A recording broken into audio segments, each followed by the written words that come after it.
Bonjour tout le monde, ici le pasteur Gabriel Jeanne Rose de l'église Chemin de Vie Centre-Havre. Je suis vraiment excité aux choses que je vais partager avec vous. C'est quelque chose qui n'est pas nouveau. Je pense que c'est quelque chose que le Saint-Esprit est en train de parler et révéler à toute son église, à toutes ses églises, partout dans le monde, en particulier aussi dans la francophonie. On voit plusieurs aspects de la grâce maintenant révélés dans plusieurs domaines, beaucoup d'églises et beaucoup de dénominations. Et là-dedans, le plan de Dieu se fait connaître. La grâce commence à être comprise dans sa plénitude. Il y a encore beaucoup d'aspects là-dedans à comprendre et à saisir. Nous, dans notre assemblée, ça fait au-dessus de 6 mois qu'on est en train d'adresser ces issues-là. Et donc, on est en train aussi de toucher les distinctions, faire les distinctions plutôt, entre la loi et la grâce, et de vraiment, pas d'anéantir la loi. Ce n'est pas notre but, ce n'est pas de se rebeller contre la loi, mais c'est de bien la connaître pour qu'on puisse bien la placer dans nos vies. En voulant dire de la situer, de la comprendre, de qu'est-ce qu'est la loi et de comprendre son efficacité dans nos vies. Maintenant, je veux dire une chose, s'il vous plaît, écoutez-moi et entendez qu'est-ce que le Saint-Esprit dit, parce que vraiment, c'est un message, c'est le message des derniers temps, c'est bien le message de la grâce dans sa plénitude.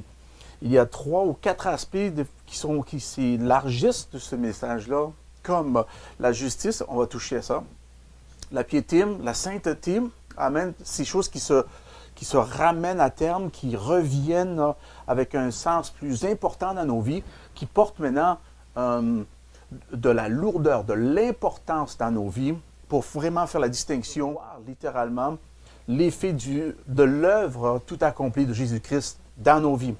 Il y a aussi, on va parler de la loi, des œuvres, de la performance, des choses qu'on a une tendance ou qu'on avait une tendance à penser que c'était la volonté de Dieu, et quand on se mettait trop au front de l'issue, et donc on était vraiment dans les œuvres de la loi au lieu de vivre sous la grâce. N'oubliez pas que dans le livre de Romains, le 6e chapitre, il dit que maintenant on ne vit plus sous la loi, mais sous la grâce. Et on va y revenir à ça. C'est un point très important. Je veux juste faire une petite introduction avec vous aujourd'hui, parce que je veux toucher des choses pertinentes, des choses qui m'excitent énormément.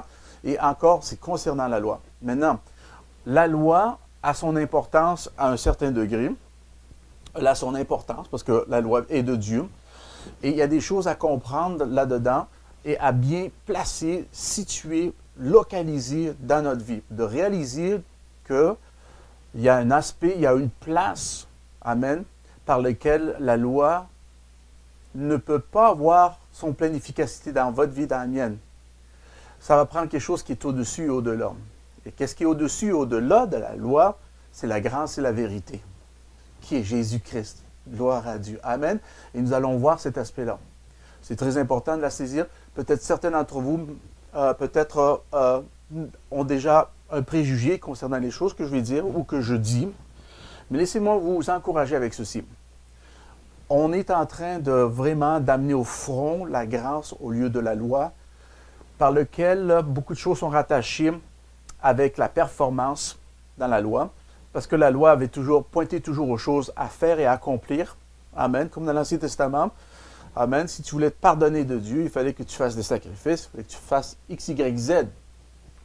Et puis ça, c'était jusqu'à temps que tu retombes dans le péché, ou que tu violes une loi, et tout est à recommencer. Maintenant, vous le savez, que Jésus-Christ a été le sacrifice parfait. Dans le livre de Hébreux, il est mentionné que Jésus était le sacrifice ultime, le sacrifice parfait. Il n'y a aucun autre sacrifice qui a besoin d'être fait. Amen. Jésus-Christ, lui-même l'a dit sur la croix, tout est accompli. Gloire à Dieu. Tout est accompli.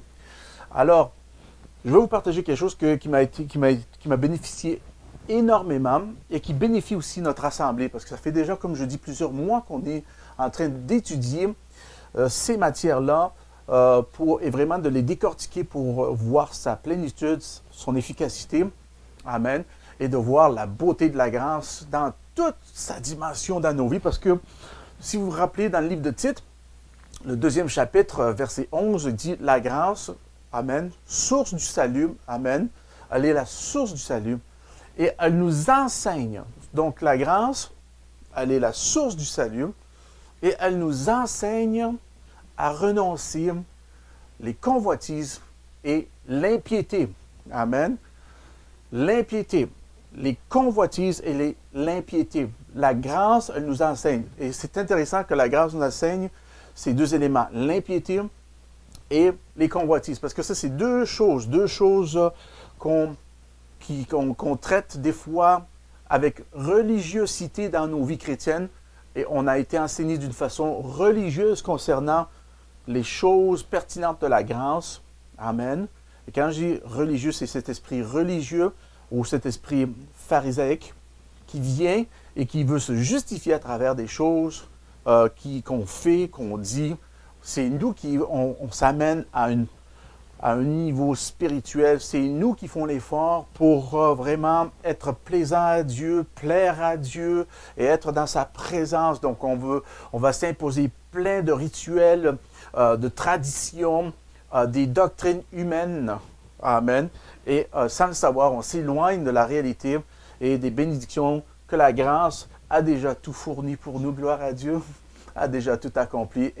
Et maintenant, on peut perdre ces occasions-là. Quand je dis perdre ces occasions-là, je dis perdre le sens de comprendre l'efficacité de la grâce dans ma vie. Et ça m'aveugle. Ça m'aveugle. Ces lois-là, ces religiosités-là, cette religiosité-là m'aveugle. Vous aveugle. Amen. Et le Saint-Esprit est en train d'ouvrir nos yeux. Il est en train de déchirer le voile.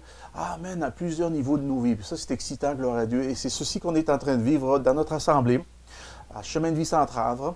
Et laissez-moi vous dire une chose, ce n'est pas tout le monde qui est réceptif à ce message-là. J'ai été très, très, très surpris de voir que très peu de chrétiens sont réceptifs à recevoir ce message-là. Même, on ressent beaucoup de résistance parce qu'ils pensent qu'on veut détruire la loi. Et quand vous savez littéralement le fonctionnement et le but de la loi, vous allez voir à quel point qu'on veut l'éviter à tout prix, la loi. Amen. Et quand je dis on veut l'éviter à tout prix, c'est parce que quand on se retrouve sur la loi, on va ressentir l'effet de la loi. On ne peut pas la surmonter, on ne peut pas la dépasser. Amen. Pourquoi? Parce qu'elle est parfaite. Mais laissez-moi vous donner une image, puis après ça, on va élaborer sur ça dans les vidéos à venir. La loi, elle est parfaite, elle vous donne l'image de qu'est-ce qu'est la chose. Laissez-moi vous donner un exemple. Vous rentrez dans la salle de bain, vous venez tout juste de vous lever, amen. Vous rentrez dans la salle de bain, vous regardez le miroir, et le miroir va refléter l'image, la juste image, amen, la vraie image de votre état. Amen. Est-ce que vous me suivez? Fait que les cheveux sont dépeignés, les yeux sont à moitié fermés. En tout cas, plein de choses comme ça. Et vous vous regardez dans le miroir à peine, puis vous voyez l'image qui est reflétée du miroir, et tout d'un coup, vous êtes déprimé, découragé. Oh. Est-ce que vous me suivez? La loi vous donne l'image des choses telles qu'elles sont. Amen. Mais comme le miroir reflète le fait que vous êtes dépeigné, le miroir nous dira jamais de vous peigner. Amen. Est-ce que vous me suivez? Et c'est ça que la loi allait. Puis s'il vous plaît, priez sur ça, méditez sur ça. C'est une révélation de Dieu que Dieu amène à son Église, que la loi reflète les choses telles qu'elles sont, mais elle n'amène pas le changement nécessaire dans vos vies, dans la mienne. Elle ne vous dira pas quoi faire pour vous améliorer ou éviter ça.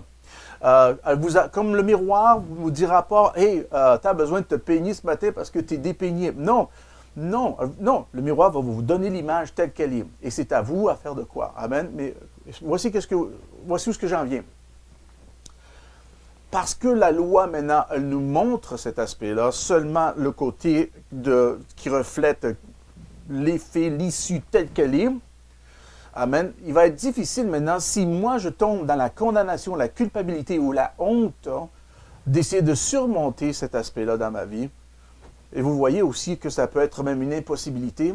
Et donc je tombe dans la condamnation et je suis abattu par le fait que je vois, amen, et qu'il me semble de ne pas être capable de changer. Mais vous le savez, et je le sais, gloire à Dieu, qu'on est tous capables de se peigner. Amen. On est tous capables de changer l'image qu'on voit dans un miroir qui nous reflète peut-être pas la vraie image qu'on peut voir. Est-ce que vous me suivez? Et le même est vrai maintenant, la loi, elle n'amènera rien à changer dans vos vies. La grâce, elle va venir changer tous les éléments dans vos vies. Elle va vous montrer. Amen. Écoutez bien ceci. Elle va vous enseigner, gloire à Dieu. Elle nous enseigne. Elle va vous montrer quoi faire, quoi changer, quoi améliorer. Non seulement ça, elle amène les ressources parce que la grâce est la source de votre salut. La source, l'élément essentiel qui va amener tout ce qui est nécessaire pour voir ces changements dans votre vie, dans la mienne. Wow, la grâce, elle nous enseigne. Amen. Et donc, maintenant, voyons, prenons 2-3 minutes et voyons qu'est-ce qui est vraiment la loi. Maintenant, tournez avec moi dans le livre de Romains, le 3e chapitre.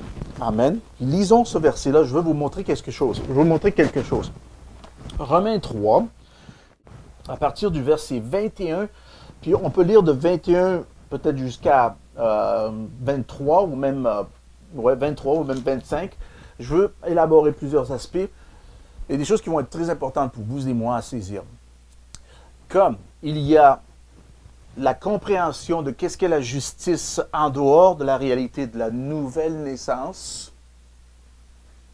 et il y a la réalisation de la justice de Dieu à l'intérieur de la révélation de la nouvelle naissance. Gloire à Dieu. Avez-vous saisi ça? Et ça, c'est merveilleux parce que de l'extérieur, quand je parle de l'extérieur, je parle de l'extérieur de la connaissance de qu'est-ce qu'est la nouvelle création. Maintenant, vous le savez entre vous et moi qu'il y a des chrétiens qui ne connaissent pas qu'est-ce qu'est la véritable révélation de la nouvelle création. Amen. Est-ce qu'on se suit? Maintenant, ce n'est pas une accusation, puis je ne pointe pas le doigt à personne, mais des fois, des fois c'est de la manière qu'on a été enseigné, qu'on a compris l'Évangile, la manière ça va dépendre de notre encadrement, de notre environnement. Il y a plusieurs aspects maintenant qui peuvent nuire à la réalité ou la révélation de cette nouvelle révélation ou cette nouvelle création.